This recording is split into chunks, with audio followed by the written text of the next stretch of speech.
Bonjour mes chers frères, je souhaite que la paix du Seigneur Jésus repose sur votre vie et sur votre famille, aujourd'hui et pour toujours. Amen, je suis le pasteur Antonio Junior et je crois que Dieu fera des merveilles aujourd'hui. Il est aujourd'hui difficile de trouver de bonnes paroles.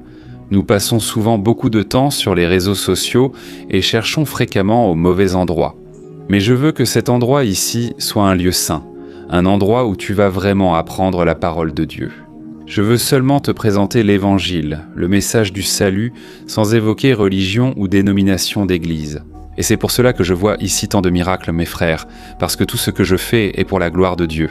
Je ne suis rien, je suis faillible, je suis limité. Et je sais aussi que sans votre aide, tant de personnes ne seraient pas atteintes. C'est pourquoi ma gratitude va à chacun d'entre vous qui avez partagé, qui avez envoyé ses prières dans les groupes WhatsApp. Récemment, une femme m'a dit « Pasteur, avant d'écouter la prière, dès que vous m'envoyez le lien, je le partage dans mes groupes WhatsApp, puis j'écoute la prière tranquillement. J'étais très heureux car je sais que cette œuvre n'est pas la mienne. Avec votre aide, nous irons plus loin et accomplirons l'œuvre de Dieu. Amen. Frère, j'étais ici en train de prier avant d'enregistrer cette vidéo et j'ai commencé à réfléchir, n'est-ce pas? Combien de fois sommes-nous déçus par Dieu? Combien de fois sommes-nous frustrés? On devient comme ces enfants capricieux, n'est-ce pas gâtés?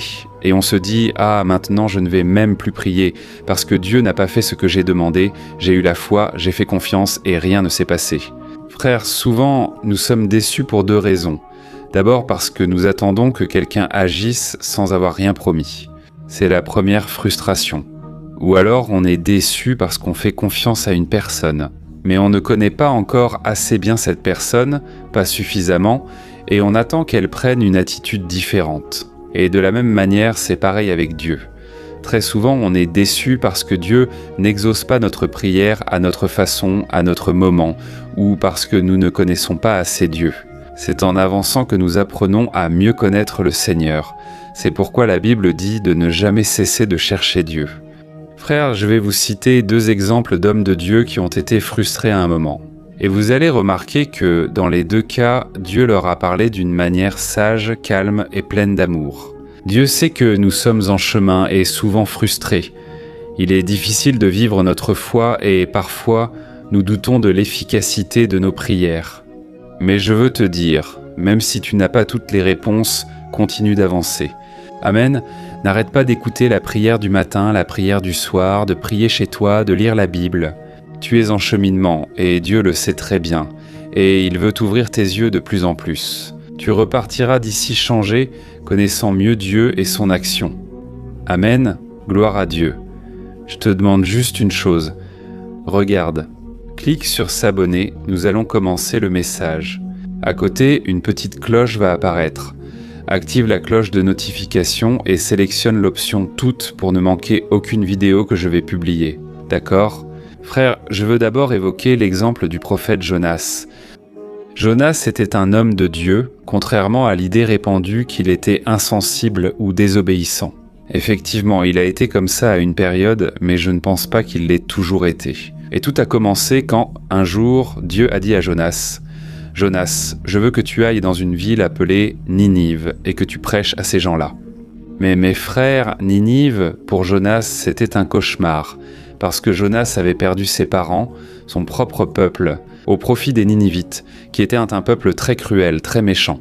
Alors Jonas n'a pas voulu faire la volonté de Dieu et il est parti dans la direction opposée à ce que Dieu avait demandé. Et il est donc allé dans une ville appelée Tarsis. Il est monté dans un bateau et il est resté là à dormir dans la partie inférieure.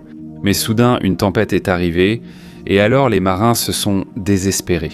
Ils ont compris que c'était un avertissement de Dieu, quelque chose qui le rendait nerveux et en colère. Et c'était souvent la croyance des gens. Ils pensaient que les phénomènes de la nature étaient une façon pour Dieu de montrer sa colère, son indignation. Et c'est alors qu'ils ont tiré au sort pour essayer de savoir qui faisait quelque chose de mal, et le sort est tombé sur Jonas. Oui, mes frères, souvent nous faisons des choses mauvaises et nous pensons que cela passera inaperçu, que rien ne va arriver. Mais cette tempête, c'est Jonas qui l'a provoquée. Ces hommes ont jeté Jonas à la mer et la miséricorde de Dieu l'a atteint. Un grand poisson l'a attrapé. Il est resté 3 jours et 3 nuits dans son ventre, manquant de mourir. Il prie lui-même, comme on peut le lire dans Jonas chapitre 2, il dit que les algues marines entourèrent son cou et que la tombe était prête devant lui, jusqu'à ce que Dieu entende son cri et son repentir. Et le poisson l'a recraché sur le sable de la plage, et il est alors allé accomplir l'appel de Dieu. La Bible dit qu'il a prêché dans toute la ville en un jour, donc en courant. Il ne voulait pas que ces gens se repentent, et il a dit « Écoutez, l'avertissement de Dieu est donné. Vous serez condamnés parce que vous avez péché devant Dieu, et maintenant vous serez punis, à moins que vous ne vous repentiez. » C'était ça le message. La Bible dit qu'il a fini de prêcher, puis est monté sur la haute montagne pour observer la ville et le châtiment de Dieu. Mais mes frères, il y a un détail. La Bible dit que tous les habitants de cette ville se sont profondément repentis. Le dirigeant de cet endroit, il a décidé de faire un jeûne et a fait jeûner tout le monde, même les animaux. Tel était le repentir et la crainte de Dieu. Et alors Dieu n'a pas puni ce peuple, et vous devez penser ici. Waouh, Jonas a dû être très heureux, n'est-ce pas? Parce que ce peuple s'est repenti, imaginez-le subir le châtiment. Mais non, mes frères, mais non. Jonas, il a été profondément déçu par Dieu et a dit « Seigneur, je préfère la mort plutôt que de voir ce peuple être pardonné. » Frères, bien souvent, nous pouvons tomber dans cette erreur. Nous pouvons vouloir que l'autre personne paie jusqu'au dernier centime pour tout ce qu'elle a fait. Mais frère, la Bible dit que Dieu ne résiste pas à un cœur brisé ou repentant. Et lorsqu'il a vu ce peuple sincèrement repenti, il a montré compassion et miséricorde. La déception de Jonas venait de ce qu'il voulait que Dieu agisse autrement. Et, de la même manière, il ne connaissait pas Dieu comme il aurait dû. Il ne savait pas que Dieu était compatissant de cette façon. Frères, nous voyons souvent de mauvaises personnes et nous demandons pourquoi elles ne paient pas pour leurs actes. Frère, Dieu accorde du temps pour se repentir, mais sans repentance, la personne subira la condamnation éternelle en enfer, loin de Dieu. Dieu accorde toujours du temps, préférant la compassion à la condamnation. Amen. Et l'autre exemple que je voulais vous raconter est l'exemple de Moïse. Moïse, c'était un homme qui craignait Dieu. La Bible dit qu'il a été l'homme le plus doux de la terre, très calme et patient. Pourtant, un jour, il n'a plus supporté, frère. Il n'a pas supporté tant de plaintes de ce peuple, déjà libéré d'Égypte et ayant traversé la mer Rouge dans le désert. Et maintenant, il se plaignait encore une fois, et cette fois, il demandait de la viande à Moïse. Pourquoi ? Il disait qu'en Égypte, malgré l'esclavage et la mauvaise période qu'ils y avaient vécue, il y avait de la viande en abondance, il y avait des oignons, il y avait des épices, il y avait plein de choses. Dans le désert, il mangeait la manne chaque jour. En voyant la manne pour la première fois, ils ont dit « Quelle nourriture merveilleuse! Dieu est parfait !» Mais frère, peu après ce peuple a dit « Quel pain méprisable Dieu nous donne chaque jour, nous voulons de la viande. » Et cela, frère, a irrité Dieu. Et je veux vous lire quelle a été la réaction de Moïse face à tant de plaintes. Lisez Nombre 11, versets 10 à 15 et soyez attentifs. Moïse a entendu toutes les familles se plaindre à l'entrée de leur tente et la colère du Seigneur s'est enflammée. Alors Moïse s'est révolté et a dit au Seigneur « Pourquoi traites-tu ton serviteur avec tant de cruauté ? Aie pitié de moi. Pourquoi dois-je porter le fardeau de tout ce peuple ? L'ai-je engendré ou mis au monde ? Pourquoi dois-je le porter comme une mère porte son bébé ? Comment conduire ce peuple vers la terre promise que tu as jurée à ses ancêtres ? Où trouver de la viande pour eux ? Ils se plaignent à moi. Donne-nous de la viande à manger. Seul je ne peux porter ce peuple, le fardeau est trop lourd. Seigneur, si tu veux me traiter ainsi, tue-moi tout de suite. Ce serait une faveur, car je ne verrai pas ce malheur. Regardez, frères. Alors ici, nous voyons Moïse extrêmement révolté, épuisé, parce qu'il traversait vraiment une grande affliction.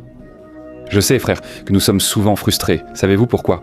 Parce que nous pensons que Dieu va seulement nous conduire vers des pâturages verdoyants, seulement sur des chemins tranquilles, où il y a cette eau paisible, où tout va bien. Et soudain, frères, Dieu nous fait traverser des lieux sombres, la vallée de l'ombre de la mort. Combien de fois, en écoutant ici, avez-vous traversé des situations que vous pensiez insurmontables ? Pourquoi, frères, Dieu agit-il ainsi ? Souvent, c'est pour travailler notre cœur et montrer qu'il contrôle tout. Amen. Je sais que Dieu parle à beaucoup d'entre vous ici, qui vous demandez souvent « Pourquoi tant de souffrances, tant de désert dans votre vie ?» Et Moïse traversait cela et ce peuple se plaignait. Et Moïse a commencé à dire « Dieu, pourquoi m'as-tu appelé à cette œuvre? Pourquoi as-tu mis ce peuple sous ma responsabilité? Est-ce que c'est moi qui ai engendré ce peuple? C'est comme « Dieu, débrouille-toi, ce problème est à toi. » Frère, je ne vais pas continuer ici, sinon cela prendra trop de temps. Dieu parle alors à Moïse. Lisez le livre des Nombres, chapitre 11, Dieu dit « Moïse choisit 70 hommes. Et je vais répandre le même Saint-Esprit que j'ai répandu sur toi. Je vais le répandre sur ces hommes, et ils vont t'aider dans ta marche avec Dieu. » Alors à ce moment-là, Moïse a dit « D'accord, je vais faire ce que tu m'as demandé, mais réponds-moi une chose alors. Comment allons-nous nourrir ce peuple ici ? Rien que de soldats, ici dans le désert, nous avons 600 000 hommes, et comment allons-nous nourrir ? Non seulement eux, mais aussi toutes les femmes, les enfants, les personnes âgées, pas seulement pour un jour, mais pour un mois. Comment allons-nous donner de la viande à tout ce peuple ? Et puis il continue en disant « Même si nous tuions tous les troupeaux que nous avons, si nous pêchions tous les poissons, est-ce que malgré tout nous réussirions à nourrir ce peuple ? Mais là, frère, Dieu dit à Moïse « Ma puissance est-elle limitée ? Suis-je restreint à ce dont tu m'as parlé ? Maintenant tu verras si ma parole s'accomplira ou non. Amen. » Frère, la Bible dit qu'à ce moment, Dieu a envoyé un vent de la mer vers le désert, amenant des milliers et des millions de cailles de tous les côtés. Et il a nourri toute cette multitude, non seulement pendant un jour, mais pendant tout le mois, comme la parole du Seigneur l'avait dit. Alors frère, j'ai voulu apporter ces deux exemples ici pour que vous compreniez que, bien souvent, il peut nous arriver d'être frustrés. Oui, on peut être déçu, mais il ne faut jamais douter de l'amour et de la bonté de Dieu. Amen, c'est au ça que le diable veut, que tu commences à douter de l'amour de Dieu, juste parce qu'il n'a pas fait ce que tu as demandé, juste parce que, bien souvent, tu as prié pour une guérison et cela n'est pas arrivé. Frère, combien de fois ne sommes-nous pas déçus ? Mais aujourd'hui, je veux te conseiller, tourne ton cœur vers le Seigneur. Aie confiance en son amour et en sa miséricorde, car Dieu sait toujours ce qu'il fait. Amen. La faute n'est jamais à lui, mais à nous à cause de notre péché et de la méchanceté du monde. Cela ne concerne pas le caractère de notre Dieu. Alléluia. C'est pourquoi maintenant je veux prier pour toi. Je veux intercéder pour ta vie, pour ta maison, et je veux aussi prier pour ta guérison. Souvent, mes frères, j'ai prié, mais Dieu n'a pas guéri ni exaucé mes demandes. Cela ne m'empêche pas de croire que Dieu est bon, qu'il guérit et bénit. Alors, jusqu'au dernier moment, il y a de l'espoir. D'ailleurs, l'espoir ne meurt jamais. Il s'appelle Jésus. Gloire à Dieu. Je vais prier pour toi maintenant. Si possible, tends tes mains, même si tu tiens ton téléphone. Mais alors, pose ta main là où tu ressens de la douleur, là où tu as une maladie, là où tu as besoin d'une guérison. Ou même pose ta main sur ton cœur. Et je crois que Dieu va agir puissamment. Amen. Ferme les yeux et n'oublie pas. À la fin, partage cette prière avec ceux qui en ont le plus besoin. Gloire à Dieu, prions. Seigneur mon Dieu et Père, je me tiens devant toi aujourd'hui pour te remercier pour cette parole. Quelle parole forte et bénie le Seigneur nous a donnée aujourd'hui. Ô Dieu, souvent nous sommes déçus et épuisés, tout comme Moïse. Moïse était complètement désemparé en voyant ce peuple se plaindre. Et il a commencé à interroger le Seigneur, mais le Seigneur à aucun moment ne l'a accusé. Au contraire, le Seigneur a apporté une réponse, le Seigneur a apporté la paix à son cœur. Oh mon Dieu, mon Père, souvent Dieu nous sommes angoissés ici, entourés de personnes qui se plaignent et ne croient pas au même Dieu que nous. Ô Seigneur, aie pitié de ceux qui m'écoutent et sont souvent le seul chrétien de leur famille. Ô Dieu, aie pitié, donne-nous la force de persévérer, aide-nous Jésus à donner le meilleur, même lorsque les gens ne le méritent pas. Aide-nous, mon Père, à pardonner, à faire preuve de compassion, car c'est exactement ce que tu nous demandes de faire. Ô mon Dieu, nous voulons être miséricordieux comme toi, prier pour nos ennemis et ne pas agir comme Jonas, qui souhaitait souvent du mal à ses ennemis. Père, aie pitié de notre cœur qui doit apprendre. Combien de personnes ici maintenant, mon Dieu, prient, demandant la maîtrise de soi, demandant à être plus patiente, plus calme. Elles désespèrent, se plaignent, jurent souvent, mais ce n'est pas la volonté du Seigneur pour elles. Ayez pitié de nous, mon Père, et aide-nous à prier chaque jour du matin au soir. Nous voulons être plus croyants, plus fermes, Nous voulons être de meilleurs pères, de meilleurs maris, épouses, mères. Aide-nous, Seigneur. Nous avons besoin de toi et, en ce moment, mon Père, je prie pour cette personne qui est maintenant malade. Ô Seigneur Jésus, aie pitié. Tu es notre seule réponse, la seule issue. Tu es le médecin des médecins. Jésus, étends tes mains maintenant sur la maladie. Pose, mon Père, ta main sur ce corps malade, sur cette maladie, sur cette douleur musculaire. Ô Jésus, brûle tout le mal. Je réprimande maintenant, au nom de Jésus, toute maladie, toute infirmité, tout ce qui ne vient pas de Dieu pour cette personne. Je réprimande maintenant. Toute pensée de mort, pensée de défaite, est chassée au nom de Jésus. Père, pose ta main puissante maintenant. Agis, Saint-Esprit. Envoie tes anges combattre pour nous et que le Seigneur nous accorde paix, joie et prospérité. Seigneur, combien sont désormais endettés? Beaucoup peinent à subvenir aux besoins de leur foyer, errant sur les réseaux sociaux sans force pour prier ou te chercher. Ô mon Dieu, sors-nous de ce désert, de cette zone de confort. Aide-nous, mon Père, à prendre des décisions, à faire notre part, et je crois que le Seigneur fera sa part. Ô mon Dieu, pardonne-nous parce que bien souvent, nous sommes frustrés d'avoir placé nos attentes dans quelque chose que le Seigneur n'a pas promis. Souvent, nous voulons simplement pour vouloir. Seigneur, aie compassion de nous. Père, nous apprenons encore à marcher avec toi et souhaitons apprendre avec Jésus, doux et humble de cœur. Aide-nous, ô Dieu, à vivre dans ce monde si difficile et que nous puissions vivre un jour à la fois. Parce que le Seigneur Jésus lui-même a dit « À chaque jour suffit sa peine ». Aide-nous, Seigneur, reste avec nous et que ta bénédiction, que l'onction du Saint-Esprit repose sur chaque personne. Aujourd'hui et toujours, au nom de Jésus, je prie et te remercie. Amen. Gloire à Dieu.